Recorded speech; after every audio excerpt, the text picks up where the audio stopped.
토트넘 호스퍼는 2024-2025 프리미어리그 시즌 5 라운드에서 브렌트포드를 상대로 토트넘 호스퍼 스타디움에서 21일 오후 11시에 3대2 승리를 거두었습니다. 그러나 경기 후에도 토트넘의 최근 경기력에 대해 부정적인 의견이 여전히 남아 있습니다. 영국의 한 언론은 현지 팬들에게 손흥민이 토트넘의 부진의 원인인지 여부에 대해 질문했는데요.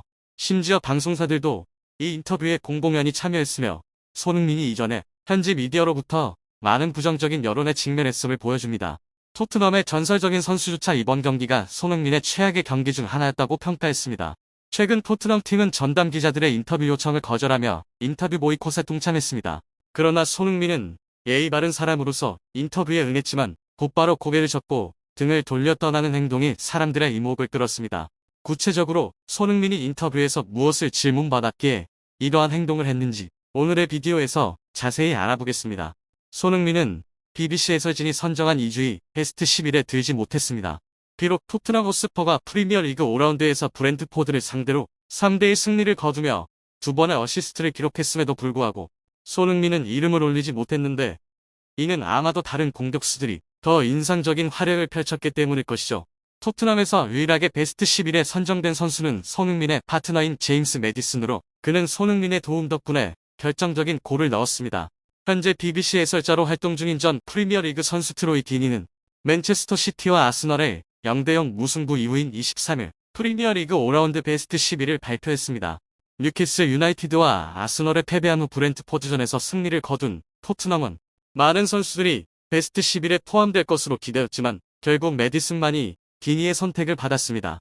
브렌트포드전에서 출전한 매디슨은 손흥민의 역습 패스를 받아 85분에 토트넘의 세 번째 골을 기록했는데요. 그는 3번의 득점 기회를 창출하고 2번의 슈팅을 시도하며 드리블 성공률 7/11, 롱패스 성공률 4번 중 2번, 1번의 차단, 4번의 볼터치, 그리고 23번의 경합 중 14번의 승리를 거두는 등 뛰어난 활약을 펼쳤습니다.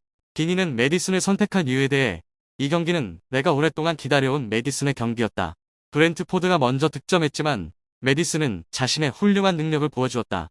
그는 많은 좋은 기회를 만들어냈다고 설명했습니다. 매디슨이 베스트 11에 뽑힌 반면 토트넘의 3골 중 2골에 직접 관여한 손흥민이 명단에 들지 못한 것은 아쉬운 일입니다. 손흥민은 28분에 브레넌 존슨의 2번째 골을 넣었고 이어 후반에 매디슨의 골을 어시스트했습니다. 비록 이 경기에서 토트넘의 최고의 선수는 아니었지만 손흥민의 활약은 여전히 인상적이었죠. 그러나 디니는 손흥민 대신 일리만 은디아에, 니콜라스 잭슨, 루이스 디아즈를 공격진에 선택했습니다. 은디아에는 레스터 시티전에서 12분의 선제골을 기록했고 잭슨은 웨스트햄 유나이티드를 상대로 3대0 승리에서 멀티골을 넣었으며 디아즈는 리버풀이 본머스의 승리를 이어가는데 2골을 넣으며 기여했습니다. 디니는 디아즈에 대해 이 발언이 큰 파장을 일으킬 수 있다는 걸 알지만 리버풀이 모하메드 살라를 떠나보낸다면 디아즈가 최고의 선택이 될 것이다. 그는 믿을 수 없는 2골을 넣으며 매우 뛰어난 활약을 펼쳤다고 극찬했습니다. 공격수의 가치를 평가할 때 가장 중요한 요소는 여전히 득점입니다. 비록 손흥민이 2개의 어시스트를 기록했지만 득점을 하지 못한 것은 아마도 다른 공격수들과 비교했을 때 베스트 11에 들지 못한 이유일 것입니다. 그러나 궁극적인 목표는 베스트 11이 아닙니다.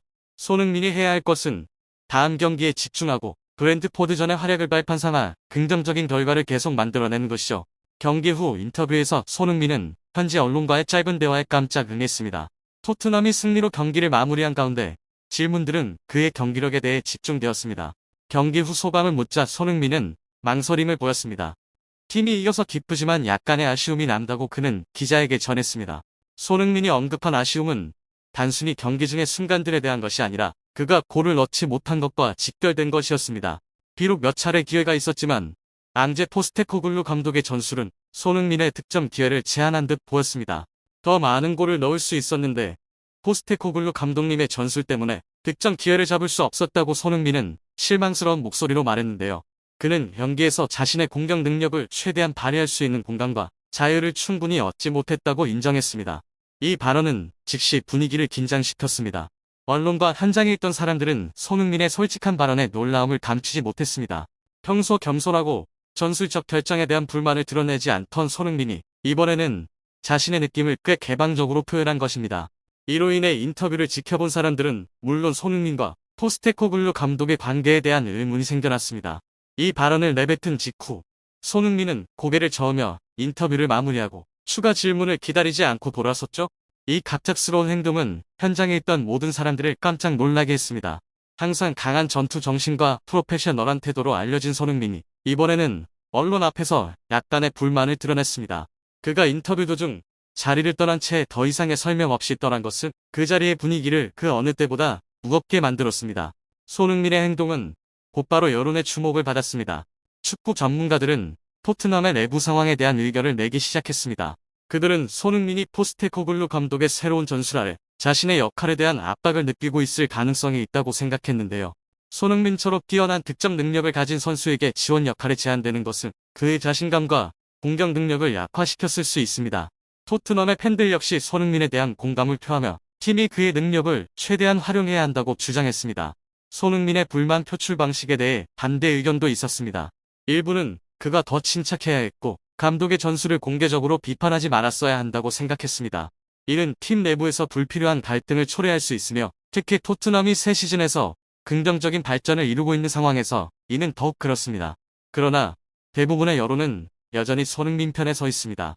그는 항상 팀에서 가장 중요한 선수 중 하나이자 신뢰할 수 있는 선수로 여겨지기 때문이죠. 이번 사건 이후 팬들과 언론은 토트넘의 향후 대응 그리고 포스테코글루 감독의 반응을 주목하고 있습니다. 감독은 손흥민에게 더 많은 기회를 주기 위해 전술을 조정할 것인지 아니면 현재의 접근 방식을 유지할 것인 결정해야 할 것입니다. 이것은 단순히 토트넘의 이번 시즌뿐만 아니라 손흥민과 코칭 스태프 간의 관계에도 중요한 영향을 미칠 것입니다. 경기는 끝났지만 그 주변의 이야기는 계속 이어질 것입니다. 경기 전 손흥민은 많은 비판에 직면했습니다. 주된 이유는 이전 라운드 아스널전에서 패배한 것이었습니다. 당시 토트넘은 홈에서 0대1로 허약하게 패배했습니다. 경기 후 손흥민의 인터뷰는 큰 논란을 불러일으켰습니다. 영국의 기브미 스포츠는 손흥민의 북런던 더비 후 인터뷰가 팬들에게 충격을 안겨주었다고 보도하며 인터뷰 내용을 전했는데요. 글로벌 미디어 골닷컴도 팬들의 반응을 보도했습니다. 이 매체는 경기 후 손흥민의 발언이 일부 토트넘 팬들을 화나게 했다. 그들은 그가 주장으로서 필요한 리더십을 보여주지 못했다고 비판했다고 전했습니다. 손흥민의 주장직을 해체할 가능성까지 거론되었습니다. 영국의 풋볼 팬캐스트는 20일 토트넘은 손흥민을 대신할 다른 주장 후보를 찾을 수 있다. 현재 손흥민은 새로운 계약을 체결하지 않았고 토트넘에 남을 의사가 없는 듯하다고 보도했습니다. 손흥민은 현재 토트넘과 2025년 6월까지 계약이 되어 있습니다. 1년 연장 옵션을 발동하면 그는 2026년 6월까지 토트넘에 남을 수 있습니다. 그러나 손흥민이 그 후 떠나게 되면 토트넘은 새로운 주장을 선택해야 할 것이죠. 이 매체는 또한 골키퍼 굴리에모 비카리오가 손흥민을 대신해 주장직을 맡을 것이다. 손흥민이 2026년에 팀을 떠나면 토트넘은 새로운 주장을 필요로 할 것이다. 비카리오는 이번 여름 엠폴리에서 토트넘으로 이적한 후 인상적인 활약을 펼쳤다고 전했습니다. 이외에도 몇몇 토트넘의 전직 선수들은 가혹한 비판을 쏟아냈습니다. 팀 셰우드는 손흥민의 경기력을 비판했습니다. 프리미어리그 프로덕션 방송을 통해 셰우드는 오늘 경기는 손흥민의 최악의 경기 중 하나였다. 그는 이전에 많은 북런던 더비에서 골을 넣었지만 오늘은 그의 날이 아니었다고 말했는데요. 더 구트룸 역시 이 의견에 동의했습니다. 이 매체는 손흥민은 경기에서 상황을 바꾸지 못했다. 셰우드의 말이 맞다. 손흥민은 지난 주말 아스널과의 경기에서 큰 역할을 하지 못했다. 사실 토트넘의 전체 공격진이 아스널을 상대로 좋은 모습을 보이지 못했고 손흥민에게는 거의 기회가 주어지지 않았다고 전했습니다. 심지어 제이미 오하라는 브랜드포드 후 톡스포츠 방송을 통해 손흥민을 비판했습니다. 그는 이제 아무도 손흥민에게 기대하지 않는 것 같다. 심지어 진정한 팬들도 그에게 등을 돌렸다. 그는 더 이상 이전처럼 좋은 모습을 보이지 않는다고 말했습니다.